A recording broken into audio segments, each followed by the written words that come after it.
Hello, board दिखाई दे रहा है सभी को? Yes ma'am. है ना? तो let's start with the topic. आज हमने करना है द्विघात समीकरण को हल करना है। द्विघात समीकरण के शून्य ज्ञात करने हैं द्विघात सूत्र विधि से। कल जो हमने टॉपिक किया था वो हमने द्विघात समीकरण को ही हल किया था, यानी द्विघात समीकरण के ही शून्य ज्ञात किए थे, लेकिन गुणनखंड विधि से, जो हम ऑलरेडी चैप्टर 2 में भी करके आए हैं। आज हम द्विघात समीकरण को हल करेंगे एक दूसरी विधि से, जिसको हम बोलते हैं द्विघात सूत्र विधि। अगर आपको कल का टॉपिक याद होगा तो मैंने 3 विधियां बोली थी कि हम द्विघात समीकरण को 3 विधियों से हल करना सीखते हैं। एक होती है गुणनखंड विधि,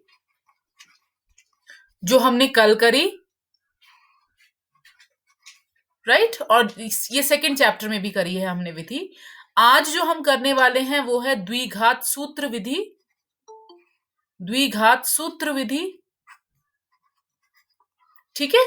और इसके बाद एक विधि होती है पूर्ण वर्ग बनाने की विधि। पूर्ण वर्ग बनाने की विधि, ठीक है। ये 3 विधियों से हम द्विघात समीकरण को हल करते हैं, जिसमें से हम फर्स्ट विधि जो है गुणनखंड विधि, ये हम कल भी कर चुके हैं, और सेकंड चैप्टर में भी इसको किया है हमने इस विधि को, ठीक है। और इस विधि से डायरेक्ट क्वेश्चन आता है, आपको एक समीकरण दे देंगे और बोलेंगे कि गुणनखंड विधि से इस द्विघात समीकरण के शून्य ज्ञात करें, राइट। आज जो हम विधि करने वाले हैं वो है द्विघात सूत्र विधि। इसका द्विघात सूत्र विधि का एक डिटर्मिनेंट का क्वेश्चन भी आता है, डिस्क्रिमिनेंट का क्वेश्चन भी आता है, वो भी मैं बताऊंगी कैसे करना है। तो उससे पहले मुझे ये बताओ कि द्विघात समीकरण से रिलेटेड कुछ बेसिक चीजें जो मैंने कल बताई थी वो सबको क्लियर है ना? कोई डाउट तो नहीं है उसमें? अच्छा, द्विघात समीकरण के कितने शून्य होते हैं? कितने शून्य निकलते हैं इसके? 2। क्यों निकलते हैं 2? क्यों 2 शून्य निकलते हैं द्विघात समीकरण के? क्योंकि इसकी अधिकतम घात 2 होती है। जितनी अधिकतम घात होती है किसी भी समीकरण के, उतने शून्य होते हैं, ठीक है। भूल जाते हैं तुम,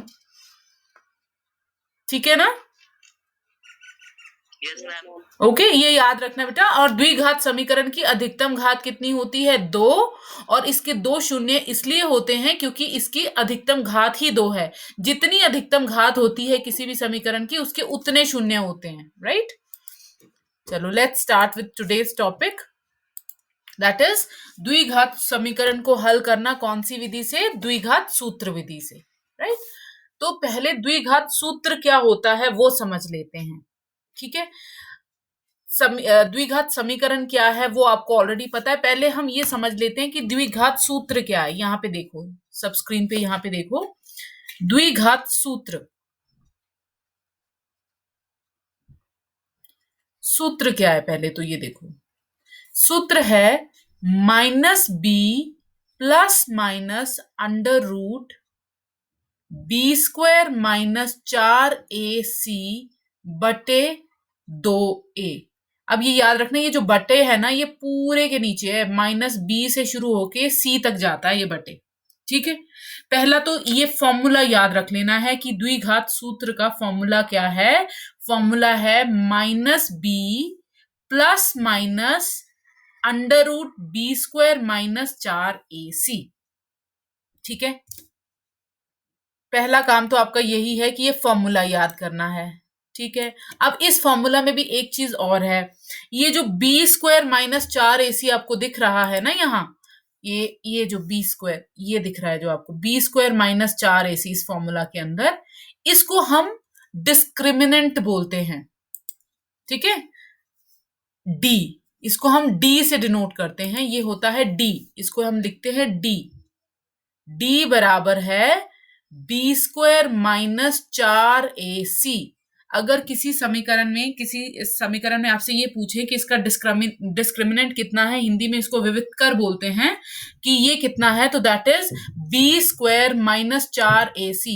अब कहते हैं ये जो b² - 4ac, अब ये फॉर्मूला, इस विधि से क्वेश्चन सॉल्व करने से पहले, ये विधि समझाने से पहले कुछ एक चीजें इस फॉर्मूला से रिलेटेड भी समझनी जरूरी है। पहली चीज जो आपको याद करनी है, पहली चीज तो आपको ये फॉर्मूला डायरेक्टली याद करना है, ठीक है। द्विघात सूत्र में x कैसे निकालते हैं? x कैसे निकलेगा? x बराबर है b minus B plus minus under root B square minus 4ac बटे 2a। ठीक है, ये क्लियर है। और उसके बाद इसमें जो बी स्क्वायर माइनस 4ac है, इसको हम क्या बोलते हैं? इसको हम बोलते हैं d। ठीक, अब कहते हैं ये जो d है ये क्या बताता है आपको? d से हमें क्या पता चलता है? d जो है बी स्क्वायर माइनस 4ac जो है, इससे हमें क्या पता चलता है? कहते हैं इसके ना 3 तरह के आंसर्स निकलते हैं। या तो d होगा 0, या d 0 से बड़ा होगा, या d जो है वो 0 से छोटा होगा। 3 ही स्थितियां हो सकती है ना। या तो ये 0 होगा, या 0 से बड़ा होगा, या 0 से छोटा होगा। ये बात क्लियर हो रही है? 0 होगा तो ये तो क्लियर है। 0 से बड़ा होने का मतलब है कोई भी धनात्मक संख्या, कोई भी पॉजिटिव नंबर आ जाएगा। इसका आंसर 1 आ जाए, 2 आ जाए, 10 आ जाए, 100 आ जाए, पॉजिटिव नंबर, धनात्मक। ठीक है, तो यानी मतलब any positive number, any positive number. ठीक है, और नेगेटिव डी लेस देन 0 का मतलब क्या है? एनी नेगेटिव नंबर, कोई भी ऋणात्मक संख्या। ठीक है, कोई भी ऋणात्मक संख्या, ये कोई भी धनात्मक संख्या। ठीक है, कोई भी धनात्मक संख्या आ जाएगी तो आप बोलेंगे डी बड़ा है 0 से। कोई भी नेगेटिव संख्या आ जाएगी, माइनस वाली कोई भी संख्या आ जाएगी तो आप बोलेंगे डी छोटा है 0 से। और अगर 0 आ गया तो आप जाहिर सी बात है बोलेंगे 0 ही है ना। D is equal to 0, equal to 0। ये स्थिति क्लियर है? अब इस स्थिति में होगा क्या? पहले तो ये क्लियर है कि डी 0 होने का मतलब क्या है कि 0 आएगा। डी ग्रेटर देन 0 यानी डी 0 से बड़ा है, इसका मतलब कोई भी धनात्मक संख्या आएगी। और डी 0 से छोटा है, इसका मतलब क्या है? कोई भी नेगेटिव संख्या आएगी। ये बात यहां तक क्लियर है सबको? अब कहते कि अगर d 0 है, इसका मतलब ये है कि इसके जो शून्य हैं वो बराबर भी होंगे। इसके जो शून्य हैं वो बराबर होंगे, बेसिकली वो बराबर होंगे। ठीक है, मतलब इसका हल एग्जिस्ट करता है, इसका सोल्यूशन है, और इसके जो शून्य हैं वो बराबर होंगे। शून्य बराबर का मतलब है अगर इसका एक आंसर 2 आया है तो दूसरा आंसर भी 2 ही आएगा। एक आंसर 5 आया है तो दूसरा आंसर भी 5 ही आएगा। एक आंसर -100 आया है तो दूसरा आंसर भी -100 आएगा। यानी जो इसके दोनों सोल्यूशंस हैं वो बराबर निकलेंगे। ठीक है, दोनों शून्य जो हैं वो बराबर होंगे। ये बात क्लियर हो रही है? Yes ma'am. और अगर इसका d पॉजिटिव है, d ग्रेटर देन 0 है, इसका मतलब ये हुआ कि इसके हल मतलब इसका सोल्यूशन एग्जिस्ट करेगा, ये इसका हल संभव है। और इसके जो शून्य हैं वो अलग अलग हैं। इसका हल तो संभव है परंतु इसके शून्य जो हैं वो अलग अलग हैं। यानी ये सॉल्व तो हो जाएगा बट जो इसके शून्य हैं वो अलग अलग आएंगे। यानी ऐसा हो सकता है कि एक आंसर 5 आ जाए, दूसरा 15 आ जाए, एक आंसर 25 आ जाए, दूसरा 30 आ जाए। एनी मतलब कोई भी नंबर्स जो इसके आंसर्स हैं वो डिफरेंट होंगे। सोल्यूशन एग्जिस्ट करेगा, हल संभव है, परंतु इसके जो शून्य हैं वो अलग अलग होंगे। ये बात क्लियर है? और तीसरी स्थिति है कि अगर d नेगेटिव है, अगर d नेगेटिव है यानी d माइनस वाली कोई संख्या है तो इसका मतलब इसका हल नहीं निकालेंगे आप, है ना। क्योंकि इसका मतलब क्या होगा? d नेगेटिव होने का मतलब है, d नेगेटिव होने का मतलब है कि अंडर रूट के अंदर ये जो बी स्क्वायर माइनस 4ac यही तो d है ना। इसका मतलब d माइनस अंडर रूट के अंदर, याद रखना अंडर रूट के अंदर कभी भी माइनस वाली संख्या को हम नहीं लिखते। यानी अंडर रूट में माइनस वाली संख्या वास्तविक नहीं कहलाती है, वो वास्तविक संख्या नहीं होती है, इसका कोई वास्तविक हल नहीं है। तो इसमें आप लिखेंगे वास्तविक हल संभव है,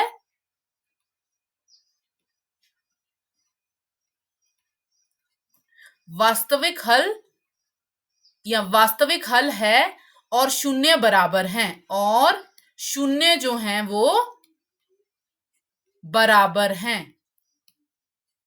यानी इसके जो दो आंसर्स हैं वो बराबर निकलेंगे, दोनों शून्य बराबर हैं, दोनों आंसर्स बराबर हैं। इसमें आप क्या लिखेंगे, वास्तविक हल है, वास्तविक हल है परंतु शून्य बराबर नहीं है, परंतु शून्य जो है वो बराबर नहीं है।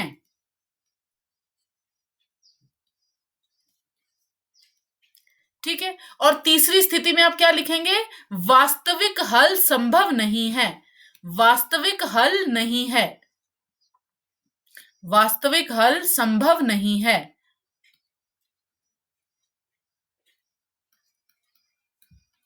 यानी ये बात क्लियर, आप ये समझें कि डी फॉर्मूला है, डी बराबर है b² - 4ac, यही है। नॉर्मली हमने द्विघात सूत्र क्या लिखा, x is equal to -b plus minus under root b² - 4ac को मैं d भी लिख सकती हूं बटे 2a, ये भी फॉर्मूला का ही दूसरा रूप है। आप b² - 4ac ना लिख के इसको d लिख रहे हैं तो भी एक ही बात है। तो अब यहां से आपके पास ये चीज क्लियर होती है कि अगर d 0 है, इफ d इज 0, अगर d 0 है तो इसका मतलब फॉर्मूला बन जाएगा x बराबर है -b plus minus under root 0 बटे 2a, यानी आंसर क्या बन रहा है, -b बटे 2a, है ना। यही आंसर आ रहा है क्योंकि प्लस माइनस 0 तो 0 ही हो जाएगा ना, प्लस माइनस 0 इज 0, तो ये तो खत्म ही हो गया, इसकी कोई इसको लिखने की जरूरत नहीं है। तो दैट मीन्स एक ही तरह का हल आ रहा है ना आपके पास, -b/2a। अगर आपके पास कोई पॉजिटिव नंबर आता है, मैं नेक्स्ट शीट पे चली जाती हूं,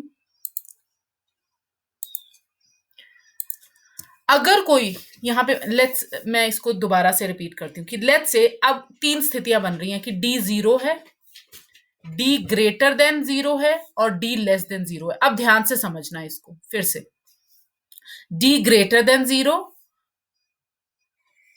d less than 0 and d equal to 0। अब जब d इक्वल टू 0, अब d पहले तो क्या है, d है b² - 4ac, ये क्लियर है सबको, d बराबर है b² - 4ac, ये सबको क्लियर है।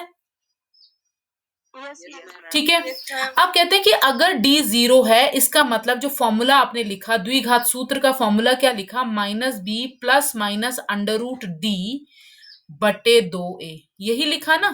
और अगर d 0 है तो इसका मतलब इसका आंसर क्या बन रहा है, -b plus minus 0 under root 0 बटे 2a, दैट मीन्स x बन रहा है -b बटे 2a। 0 लिखो या नहीं लिखो कोई फर्क नहीं पड़ रहा, तो इसका मतलब एक ही तरह का सोल्यूशन आ रहा है ना, इसका एक ही तरह का सोल्यूशन आ रहा है ना इसका। तो इसका आप क्या लिखते हैं, इसमें आप लिखते हैं जो हल है वो वास्तविक है, हल वास्तविक है तथा शून्य बराबर हैं, तथा शून्य जो हैं वो बराबर हैं। ये यहां तक क्लियर हुआ सभी को। पहली स्थिति क्लियर हुई कि d 0 होने का मतलब है कि जो फॉर्मूला है उसमें जब आप वैल्यू 0 भरेंगे तो एक ही आंसर बचेगा आपके पास, तो दैट मीन्स हल वास्तविक है, रियल नंबर है तथा शून्य जो है वो इसके बराबर है। पहली स्थिति क्लियर हो गई। चलूं आगे। अब दूसरी स्थिति देखो, अब d ग्रेटर देन 0, d ये तो आपको पता है कि d का फॉर्मूला तो यही है b² - 4ac, ठीक है। तो दैट मीन्स इस स्थिति में x जो है, जो फॉर्मूला है, द्विघात सूत्र है, वो है -b plus minus under root d upon 2a। इस स्थिति में d 0 नहीं हो रहा है, यानी 0 कोई d जो है वो कोई एक पॉजिटिव नंबर है ना, कोई भी धनात्मक संख्या है, तो दैट मीन्स अंडर रूट के अंदर कोई भी पॉजिटिव नंबर आएगा, ठीक है, कोई भी पॉजिटिव नंबर आएगा, इसका मतलब d तो रहेगा, बना रहेगा, d तो बना रहेगा, है ना, d खत्म नहीं होगा। तो इस स्थिति में इसके दो आंसर्स बनेंगे, एक आंसर बनेगा -b plus under root d बटे 2a, एक आंसर इसका बनेगा x बराबर है -b माइनस √d/2a। ठीक है, तो इसका मतलब इसका हल जो है वो वास्तविक है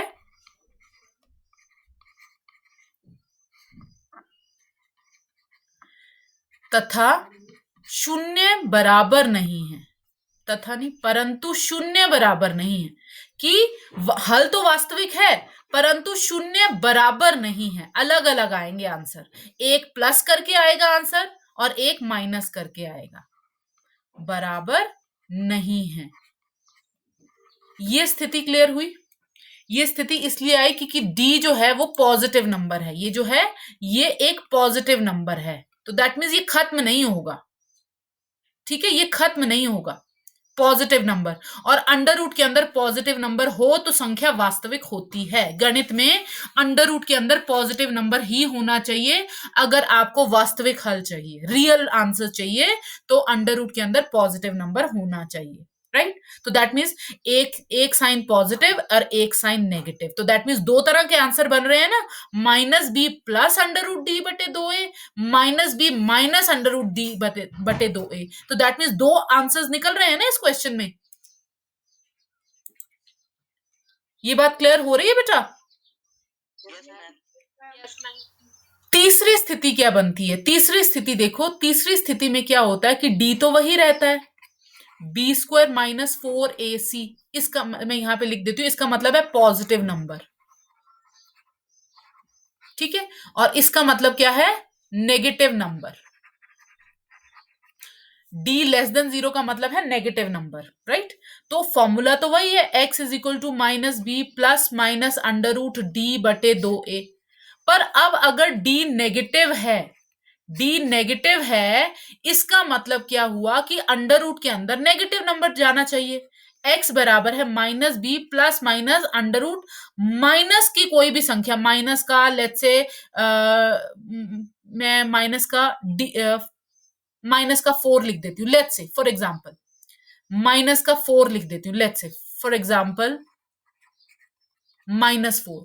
ठीक है, तो इसका मतलब कहते हैं कि गणित में अंडर रूट के अंदर जब माइनस की संख्या चली जाती है, कोई भी माइनस की संख्या, एनी नेगेटिव नंबर जब भी अंडर रूट के अंदर चला जाता है तो वो इमेजिनरी नंबर कहलाते हैं। इमेजिनरी नंबर्स, वो गणित में रियल नहीं होते, ये इमेजिनरी नंबर्स होते हैं। ठीक है, गणित में इनको बोलते हैं कि इमेजिनरी नंबर्स हैं, ये वास्तविक हल नहीं है।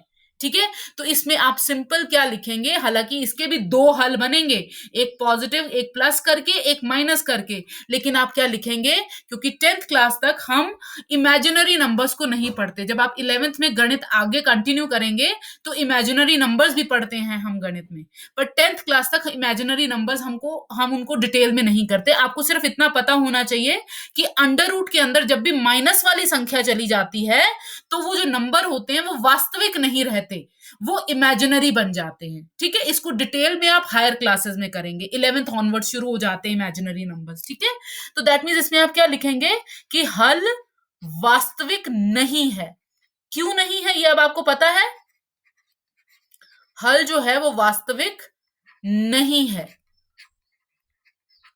ठीक है, हल वास्तविक नहीं है, लेकिन शून्य भी बराबर नहीं है, इसके शून्य दो अलग अलग निकलेंगे, वो बात अलग है।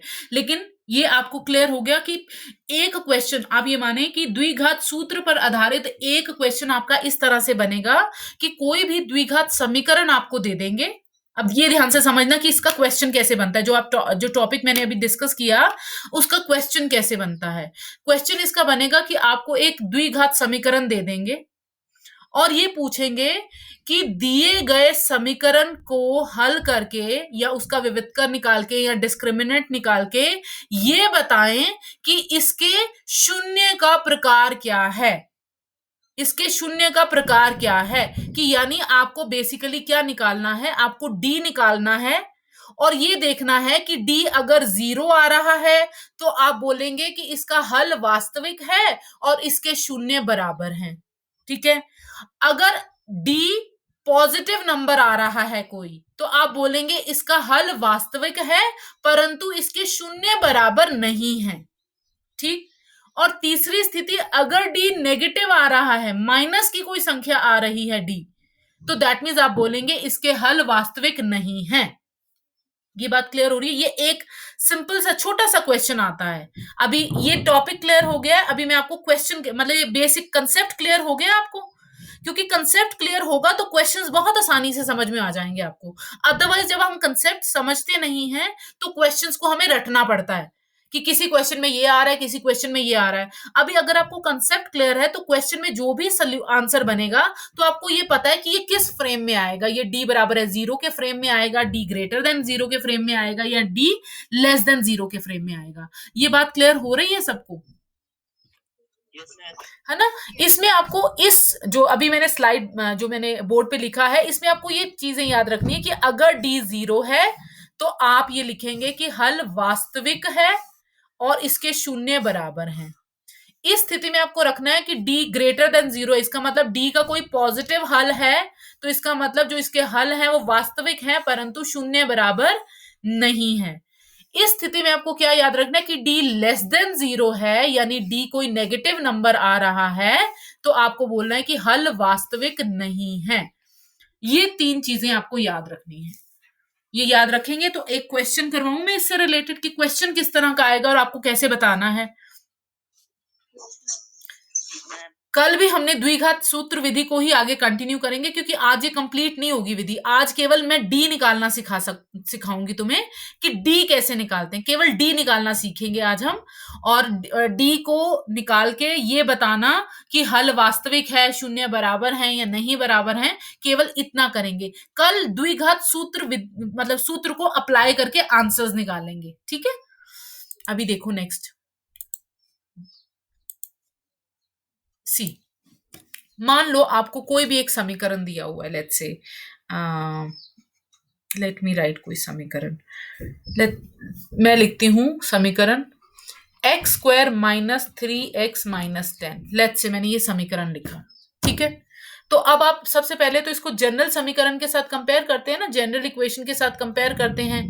ए x square plus b x plus c, क्योंकि आपको ए बी सी तो पता होना ही चाहिए ना, तभी तो आप द्विघात सूत्र भी लगा सकते हैं या गुणनखंड विधि।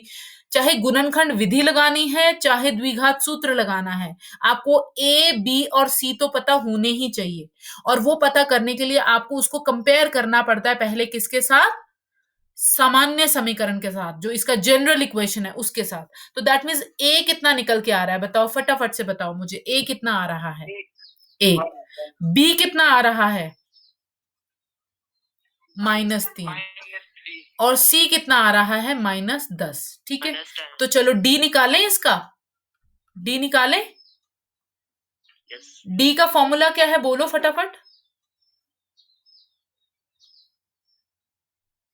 जल्दी से बोलो। डी का फॉर्मूला अभी किया हमने,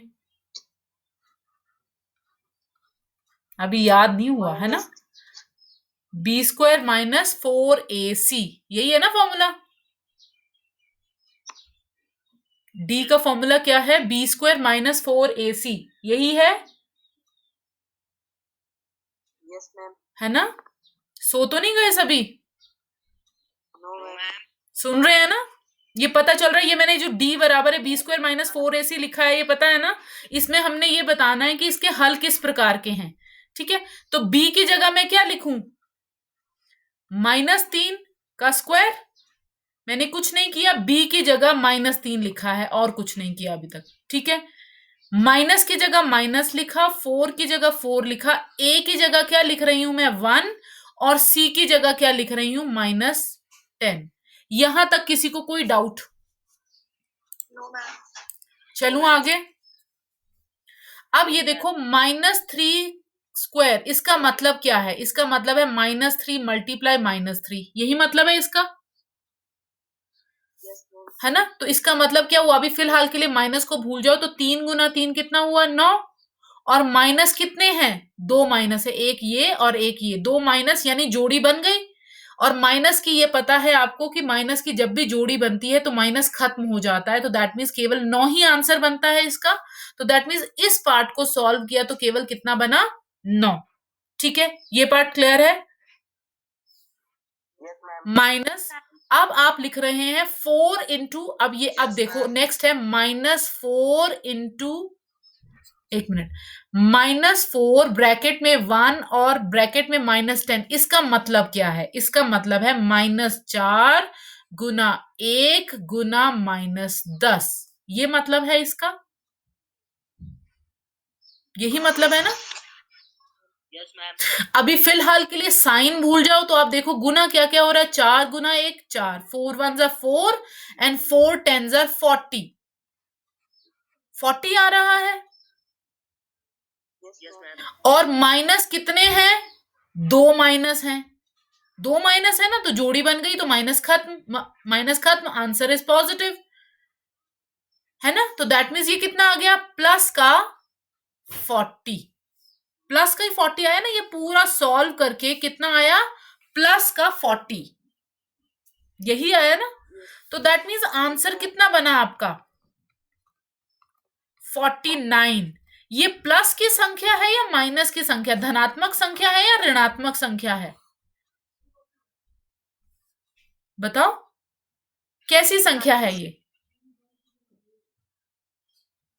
शाबाश, जल्दी बताओ बेटा, कैसी संख्या है ये।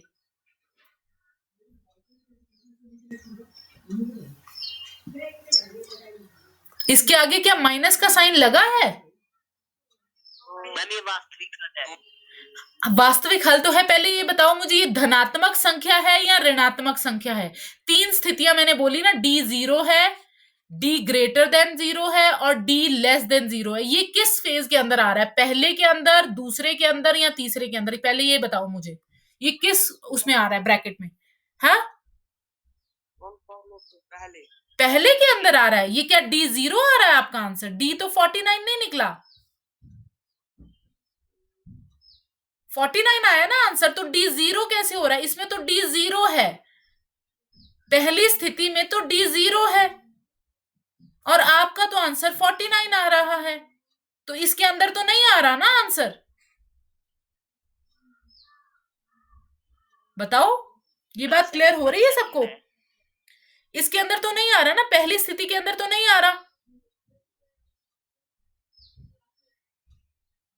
हेलो, ये बात क्लियर हो रही है बेटा, ये क्लियर है ना, क्योंकि इसमें होगा डी 0, ये इसके अंदर, इस स्टेज के अंदर वैल्यू तब आएगी अगर डी 0 आएगी, यानी आप इसको सॉल्व करें और आंसर 0 ही आ जाए, तो आपने बोलना था कि ये पहली स्थिति है डी 0।